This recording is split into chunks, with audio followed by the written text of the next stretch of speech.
Welcome back to the Brick Abbey, continuing our Hogwarts Harry Potter Lego mosaic.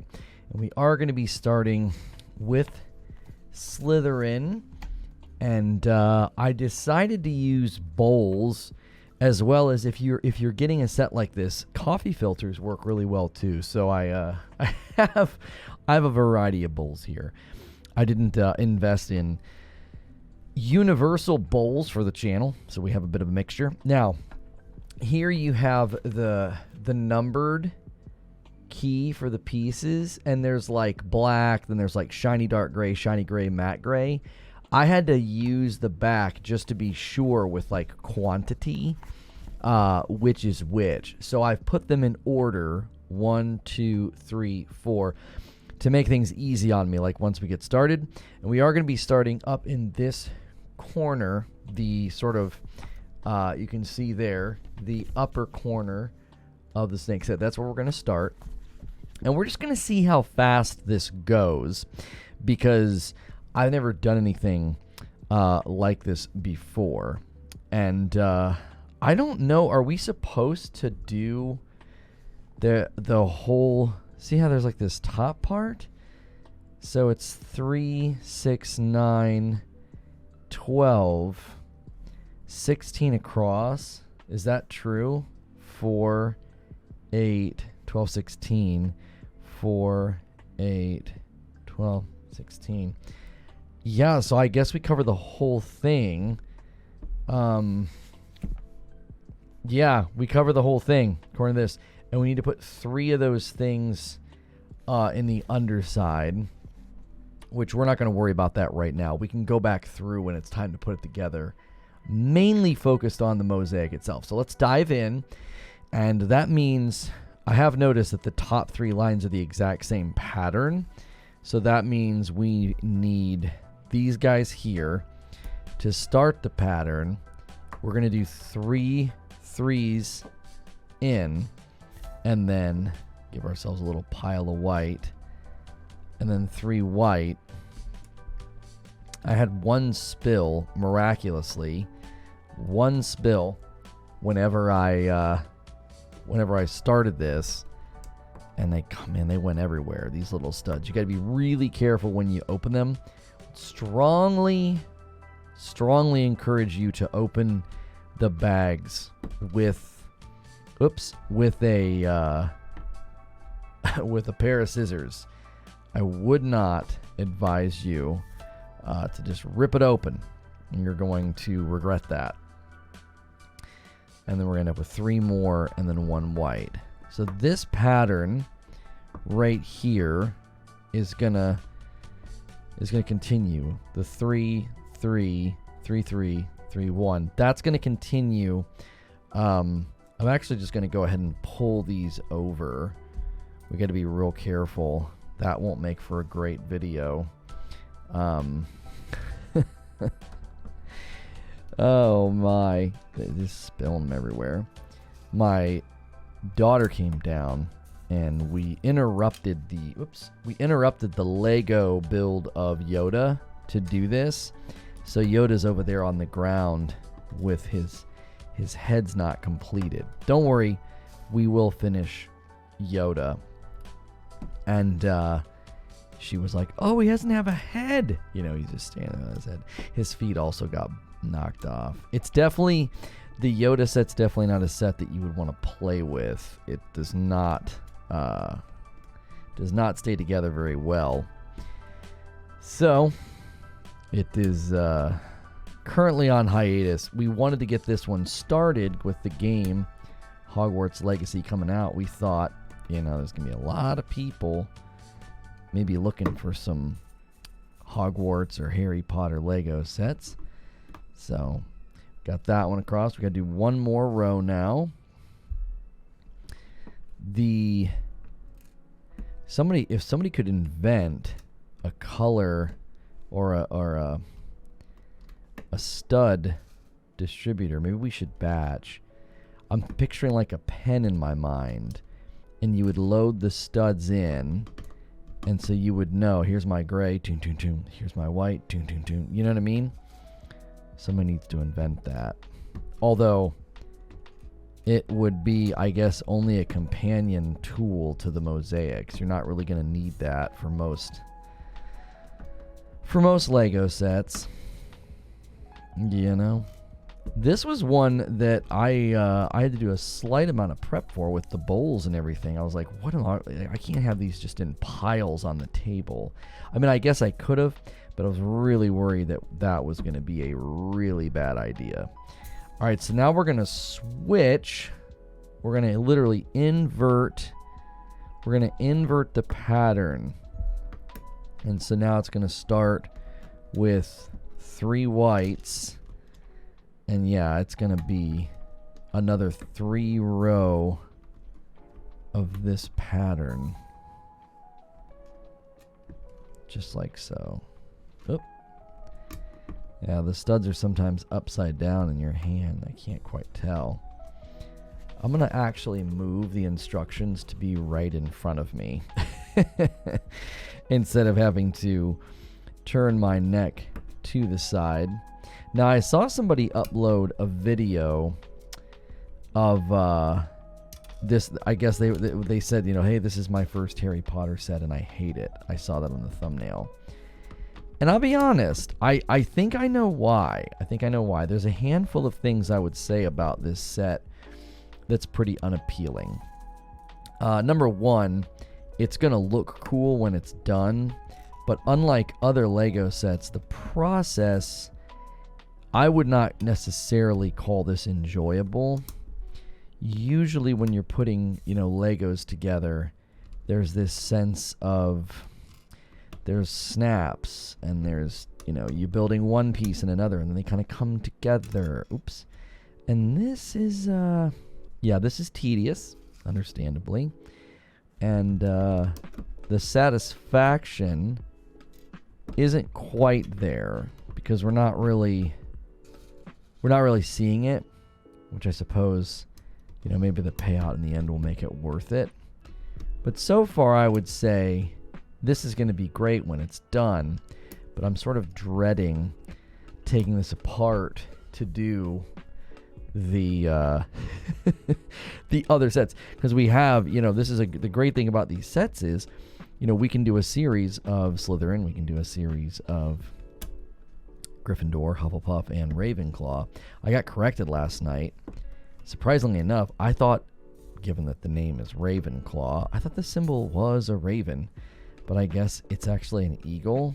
Like, that's extremely confusing. You know what I mean?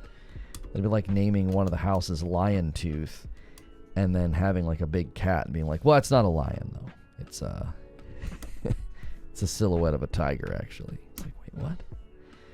Explain that one to me, you know, Harry Potter nerds of the world. You know? All right. So we have now done top 6 rows. And, oh my, can't get that one on. There we go. Okay, so now we're going to do one more invert. We're going to do one more pure invert. And what I mean by that is you literally just alternate the pattern. So instead of whites now, I'm doing grays. Okay. Perfect. Okay.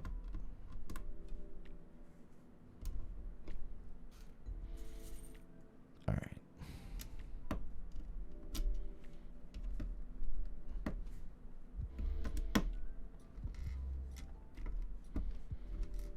Okay. So I've been playing the game. If you haven't been playing Hogwarts, man, it is... I can't imagine Harry Potter fans not enjoying it. You know what I mean? I can't imagine people not enjoying it. If you are a huge Harry Potter fan, it is a real treat to just roam around the school.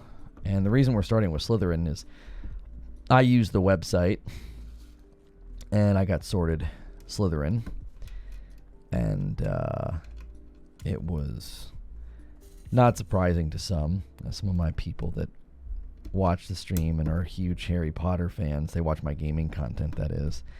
They were like, yeah, you're probably going to get Slytherin. And I was like, really? I thought the Slytherin guys were like the bad guys. They're like, well, no, not really.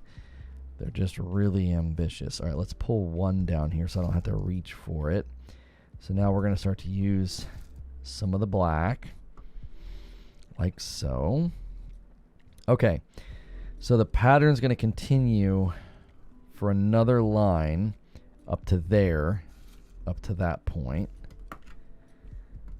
I'm actually kind of curious how long it will take me to do just one of these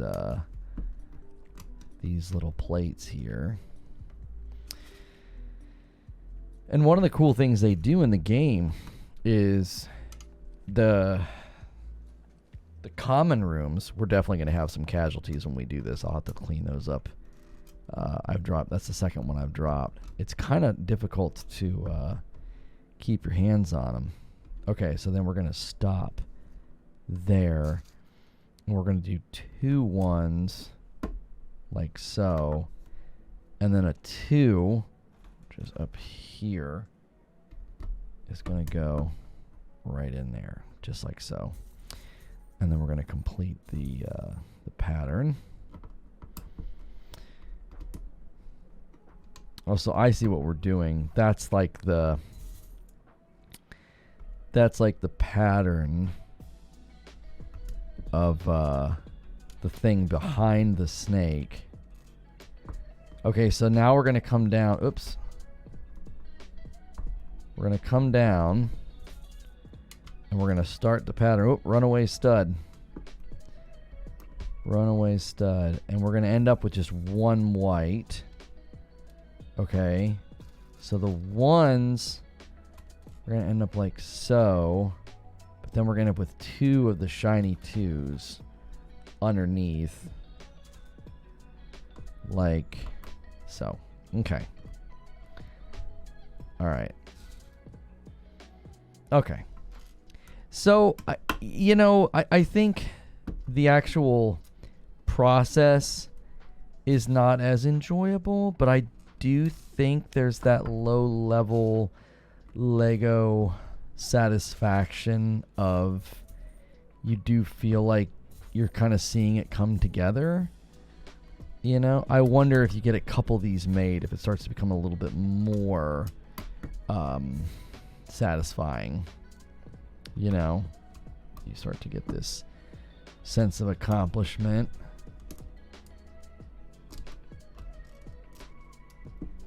Like that. And then there. This is going to be all 1s right across. Oop. Yeah, I think a little stud pen where you would just click a button and it would have a stud for you. You go ka-toon, click the button, ka-toon. That would be lovely. That would be lovely. Somebody was in my stream the other day talking about this game, and you get to name your character. He said he was going to name his Lovely Jubbly, because anytime anybody talks to you, they use your full name in the game. So it's very official. Okay, we're going to end up with 1 gray this time as we complete the pattern. Okay. Like so. And coming off that gray, we're gonna have 3 of the shiny ones. Like so. And the 2 is going to be in the middle. Okay. Well, I guess that's not shiny. Those are just blacks, but I don't know, they feel kind of shiny. All right, and the gray is going to come in and complete the pattern. There we go. And then we're going to come down here, and we're going to do another one. When you're in the school in the game, I think all of the Slytherin stuff like looks so cool. I like the color scheme, you know, the green, the snakes, you know, all of it. It's very, very cool. The clothing options too. You can kind of see why people sort of flocked to the game so strongly. Definitely gives you this sense of childlike excitement and wonder, and the thing is it doesn't seem to me like they focus so much on the magic and the lore. It's also more about the story and the characters. Probably why so many people connected with it instead of it just being a fantasy story.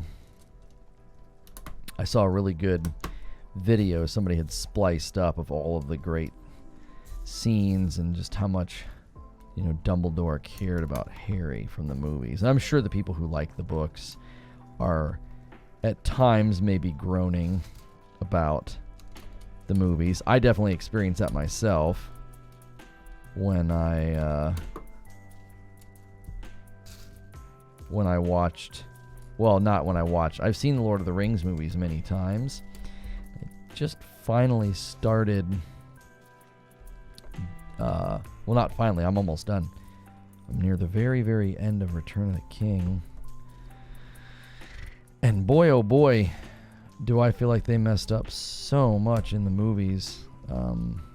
Mainly the Hobbits and Faramir. So I'm sure people probably feel very similar about the books and the movies with respect to Harry Potter. I know what that's like in a reverse way, right? Like in a reverse way, I know what it's like to sort of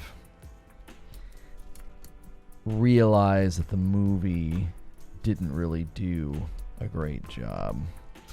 So it's got to be different, you know, as a fan, to read the books, go to the theater with all this anticipation, and sort of not get everything that you wanted, you know? It's kind of hard because fans can become very toxic, but at the same time, it's almost like an animalistic thing. They're defensive of something important to them, you know? Doesn't mean that they, you know, fans always act in the nicest way, but I can understand at some level there's an instinctive part of us, I think, that does that. Oops, sorry, bumped the mic. It gets activated. You know, happens with your family members and your kids. Well, there we go. I tell you what, I'm moving at a little bit of a faster clip now, so let's put that there. Oh, that looks okay. I'm in. I just looked up at the preview. And I am sold. This is gonna be fun. Ignore my my whining earlier. That looks great up there. I think we'll try and do two tiles of video, because now I'll probably move a little bit of a quicker clip, and we'll be able to really enjoy two at a time. That'll put us in a weird spot near the end because it's, you know, it's nine of them, but we should be able to. I caught that one. One less casualty of war. I wonder if we should batch, right? The viewers are probably going to like the row by row, so I'm going to continue doing the row by row. I really am tempted to batch and do that whole section of green, but we'll go row by row. We'll go row by row. It's probably visually appealing to do it that way. You're not going to get an organization vid on these because we obviously are just working with studs here. If you're familiar with my other content, maybe you're not. Maybe this this could be one of your first videos you've ever watched. We typically have an organization video, and that is really fun. That's funny enough kind of how the channel was born. My wife scolded me lovingly. She was like, "What are you doing?" Like, I just had the pile of Legos. I was just like hunting and pecking. I've told this story in some of my other videos, so long-time subscribers will have to bear with me. But she's like, "You got to organize them by color. It makes it so much easier." So I tried it and I really liked it. And then the next time I did a set with my son, it was a TIE Fighter set, and that's what we did. I took some pictures, and then my producer was like, "What are you doing?" He's like, "That's content." He's like, "You should be making Lego content if you enjoy doing that." And so here we are. We're well on our way, this little channel. Right now, primarily just a hobby. But maybe one day all you folks that were kind enough to support in these early stages, you can look back one day and say, "Hey, I was a part of that channel when it first got started." And I think that's always fun. Being one of the early adopters, one of the OGs, as they say. So we're definitely, I would strongly encourage the method with the bowls. I also think when you hand the stud, like I'm doing, it gives opportunity to flip it and get it ready, as opposed to just grabbing and slamming. It seems to be assisting me in the process as I drop one. Although I'm left-handed, so I'm kind of wanting to grab and lay down with my left, but coming from over here, I wonder if I would go faster if I didn't have to do that. If I had them all on the right side. Yeah, I'm not as coordinated with the right. Like, it's harder for me to apply the stud. But this rhythm here is quite nice. So we're going to have a bit of a change here. Going to have a bit of a change. We're going to end it with 4 of these guys.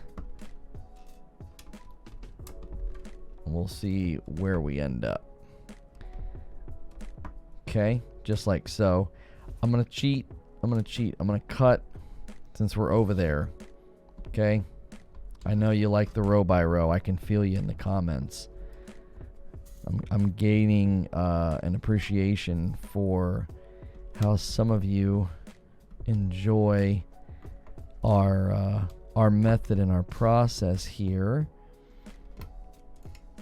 But sometimes I'm going to cheat. I'm just going to grab the piece and go. Cut in line again. I like this green. I don't know if this is a standard green or not. This makes me think of my old Robin Hood set. I'm going to cheat again. Just like so. Wait. We're below here, so we need to do a white and then a white, and then it's going to be all black in between. Okay.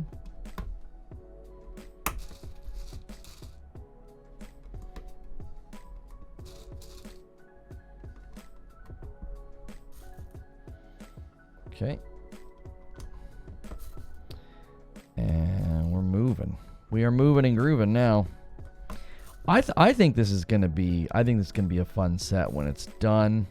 It's a really good size. Like, I think once it's done, I could imagine somebody who's like a big fan putting it up on the wall, and saying, "Hey, I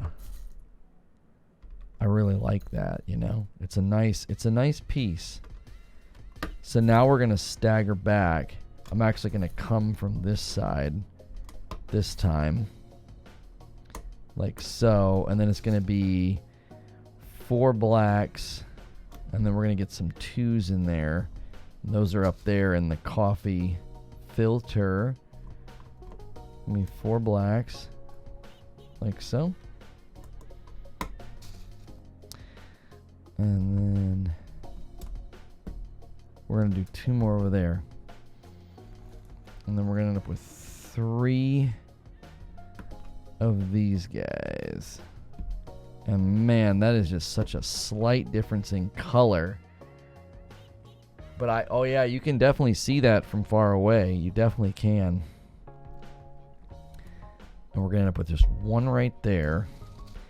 And then we're going to go all the way to here. I'm going to give us a marker and just go back from it with the blacks. Like so. Oops. Like so. There we go.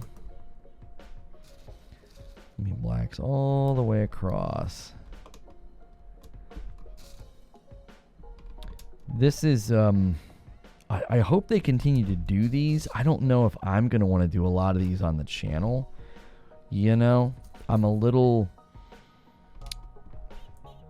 picky with what I like to do in content, and this one's been a little more challenging for me to bring the conversational vibe, if that makes sense. Maybe I just need to get accustomed to it, you know? Okay, so we're going to go there, and then we're going to go green all the way to here again. So that's no problem. You can kind of see, you can kind of start to see it's coming together even down here, you know? So this one's going to be 1s all the way across. Okay, let's try the fast. Let's try the fast hand method. The handoff method, right? There we go. Not bad. It seems tedious and then and unnecessary, but I actually think it's helping with accuracy when it comes time to put it down. So I'm going to start from the green side. I'm getting lost in the black over here. It's harder to see, but I can see that I got 4 greens on the next row to start, and that'll help me kind of have a visual anchor point. So those 4 greens, and then it's going to be 4 1s right off of there.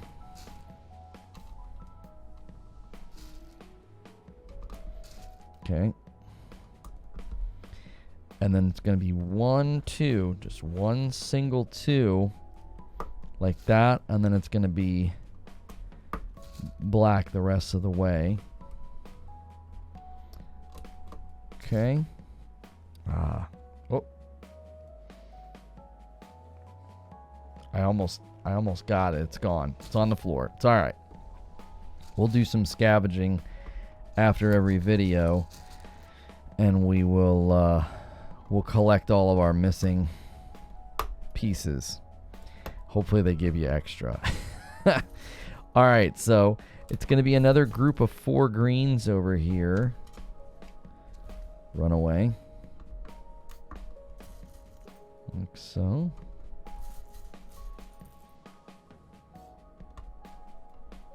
Okay, so now we're in a weird spot. That's 6 black. Like, I think there, that'll put us there. Yeah, catty corner to the 2, and then I'm going to go back from here. Again, it's easy to get lost out here. So give yourself like a visual anchor so that it's not, you're not putting pieces in the wrong spot. 1 2. Oh, that's right. This is the 3s. Okay.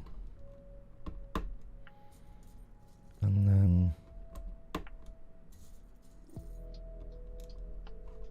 just 2 of those. And then 3 of these blacks. Okay. Oops. If we get through this entire set and I don't misplace any pieces, that will be remarkable. There's actually there's a tool to get the studs up in one of those bags. I didn't open those bags. I was like, we won't need it. It's a little cocky, you know, just a little bit, just a teeny bit. I think you got to be a little cocky if you're going to record yourself like this, putting Legos together. You also just have to be. It's like a blend of confidence and humility. It's like, well, if I mess something up, it's no big deal. I can fix it. You know, be like, oops, made a mistake. I think sometimes that's, you know, something that's good for kids, you know. Own it, you know. Own the mistake. And then, oopsies. See, this is 4. 1, 2, 3, 4. So now we've got a 4 coming into the mix. I think with video games, I've been trying to teach my kids that. It's kind of hard, but today we had a very hard lesson about they're just at an age where sometimes I will let them do something even though I know it's a foolish choice. And the example today that I'll give you, they had their video game time. And they really wanted to play at the end of their video game time. They wanted to stop playing the games on their consoles that they were playing. My daughter was playing Hi-Fi Rush. She really likes it. She's gotten really far. My son started a fresh save in Ratchet and Clank Rift Apart because the last time he played it, you know, it was like a shared save with his sister. And so I think these are great games, you know. They're charming, they're fun. And I've always told them, you know, you want to end a play session and have a sense of satisfaction. It's not just a mindless veg out, you know, session. Because, you know, games and TV and all that can be kind of bad for your brain. So I try to tell them, pick a game that you can enjoy, but then end and feel that sense of satisfaction. You know, you put it down, you got your save, you know, you got far, you beat a boss, whatever the case may be. And I was really proud of them lately. They had really bought into that mentality. And, man, today they said that they wanted to end the play session and they wanted to play these. They're just awful. They're mobile games. You know, the one's called Sonic Rush and another's called Minion Rush. And they're just those terrible, you run and you run and you run and you run and you just dodge stuff. Well, these games have been so mobile gamified that they're, you know, they're predatory. Every 5 seconds, something's popping up for my kids to click on to potentially buy. And they also have it set up to where they're constantly running out of lives. Like my son played the Sonic Rush one for maybe a few minutes. And he was out of lives and it wanted him to spend money to keep playing. I said, no, buddy. And I warned them before. I said, listen, my advice to you is to not play these games. I think they're bad. They're not good games. You know, these are trash. I've got all these great games for you to play. Nice big TV screens. But I said, if that's what you want to do, you know, I'll let you do it. And they chose poorly. And I told them, I said, you know, you're upset right now. You're feeling dissatisfied. And I explained to them how these games do that. They want you to feel that. They make your brain feel good, and then they prey on that good feeling and say, hey, you want to keep getting that good feeling, you got to spend money. Look at that. The snake's head up there. Isn't that great? 2 tiles, I think, is going to be a great way to do it. You know, that's a video. Maybe near the end, I'll get going a little bit faster, and we'll be able to do 3. So we'll just kind of take this one as it comes. That looks great, doesn't it? Well, I appreciate you watching. Make sure you're subscribed here to the Brick Abbey and enjoy all of our other sets. And we'll continue along here with the Lego Harry Potter Slytherin Crest See you in the next video.